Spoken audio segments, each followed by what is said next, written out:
2 days ago, Muslim by Choice posted a video titled, Update. Ravi Zacharias can no longer speak. Did Allah mute him? Since Ravi died today, we should probably consider some of the comments from Muslims who are using his death to attack Christianity. If you're one of the few people who've never heard of Ravi Zacharias, Ravi was born in India. He was an atheist as a teenager and eventually tried to commit suicide. A Christian brought him a Bible in the hospital and told his mother to read the Gospel of John to him. Ravi became a Christian and went on to become one of the most popular Christian apologists in history. Today, he died of cancer, and while everyone else is posting tributes to Ravi for the impact he's had on them, I'll be responding to some Muslim comments because for some reason, I'm the one who always has to do the dirty work. 2 days from now, Muslims will be posting complaints.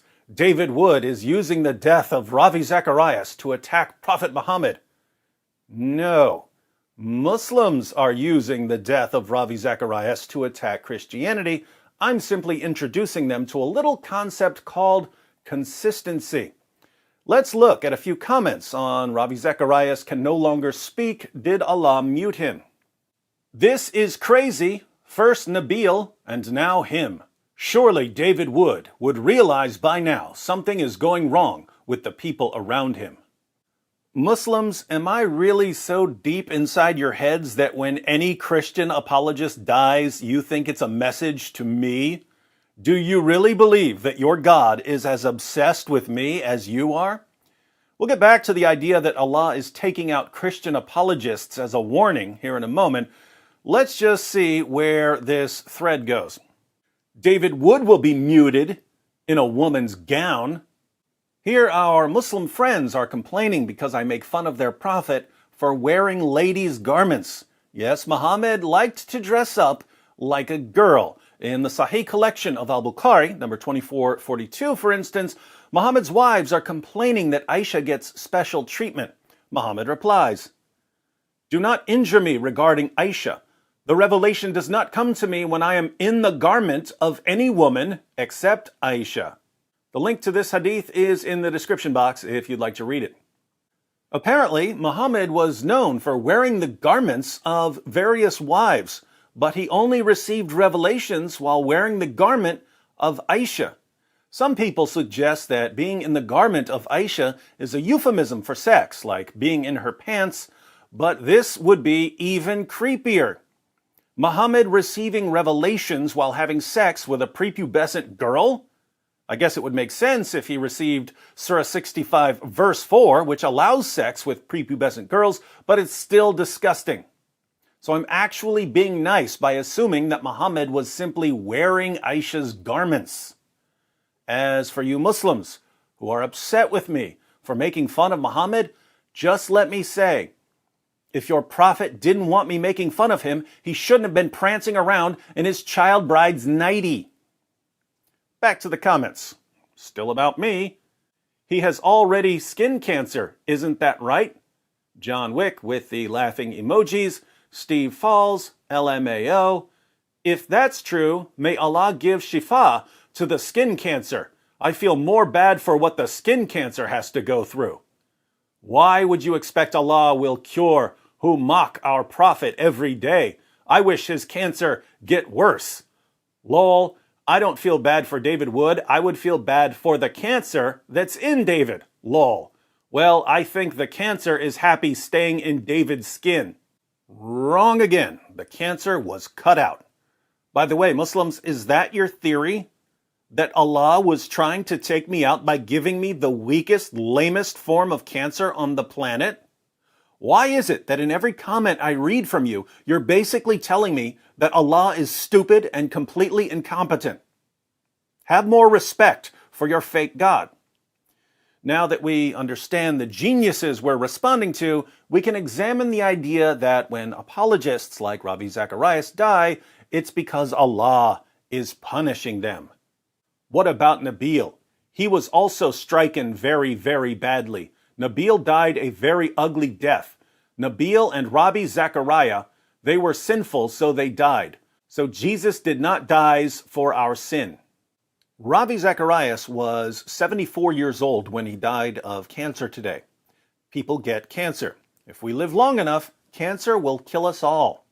The only reason people don't die of cancer is that they often die of something else first. But what if the situation had been different? Just imagine what Muslims would be saying right now if Ravi had stood up 10 years ago and proclaimed, "If I'm wrong about Jesus, may I die of cancer 10 years from now."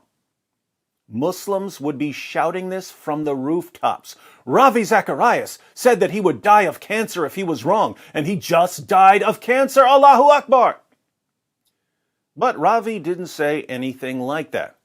Muhammad, however, did deliver a revelation saying how Allah would kill him if he were a false prophet.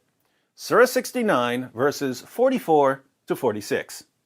And if he, Muhammad, had forged a false saying concerning us, we surely should have seized him by his right hand, or with power and might, and then certainly should have cut off his life artery, and in parentheses the translators add, aorta. That's the Hilali Khan translation of the Quran. Let's read two more translations just to make sure we understand what Allah is saying. Pickthall. And if he had invented false sayings concerning us, we assuredly had taken him by the right hand and then severed his life artery. M.H. Shakir. And if he had fabricated against us some of the sayings, we would certainly have seized him by the right hand, then we would certainly have cut off his aorta. So, if Muhammad were to fabricate revelations, Allah would respond by severing Muhammad's aorta, or life artery. How did Muhammad die? Well, after Muhammad and his followers had attacked the Jewish settlement at Khaybar, a Jewish woman whose father, uncle, and husband had all been killed by Muslims offered to cook a meal for Muhammad and his companions. And as we all know, if a woman whose family you've just slaughtered offers to cook you a delicious meal, you say yes. So Muhammad, tactical genius that he was, gladly accepted the invitation. Here's what happened. Sunan Abu Dawud 45:12. A Jewish woman in Khaybar gave him a roasted sheep that she had poisoned, and the messenger of Allah ate from it, as did the people. He said, "Lift up your hands," meaning stop eating, for it has told me that it is poisoned. Bishr bin al-Bara bin Marur al-Ansari died of that poison, and he sent word to the Jewish woman asking, "What made you do what you did?" She said, "If you were a prophet, it would not harm you, and if you were a king, the people would have been rid of you." The messenger of Allah ordered that she be killed. Then he said during his final illness, "I continued to feel pain because of the morsel that I ate at Khaybar, but now it has cut off my aorta."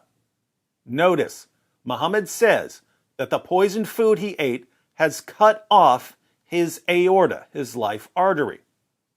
Sunan Abu Dawud 45:13. Mubashir said to the Prophet during his final illness, "Messenger of Allah, what do you think is the cause of your illness? I cannot think of anything that caused my son's illness except the poisoned sheep that he ate with you at Khaybar."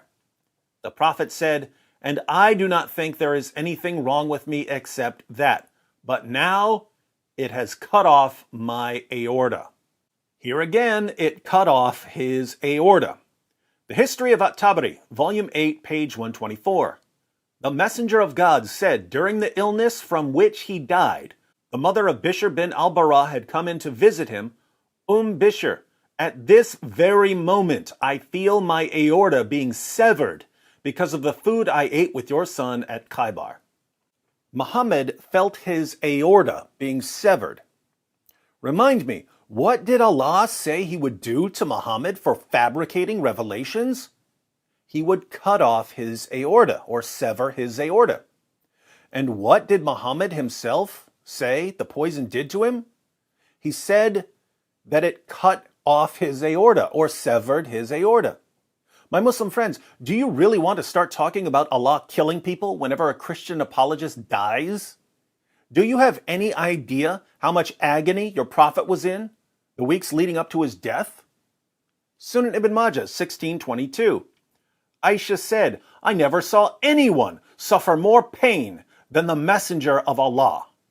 Now, if Ravi, Zacharias, and Nabil suffering and dying is proof that Allah killed them, why isn't Muhammad suffering and dying proof that Allah killed him?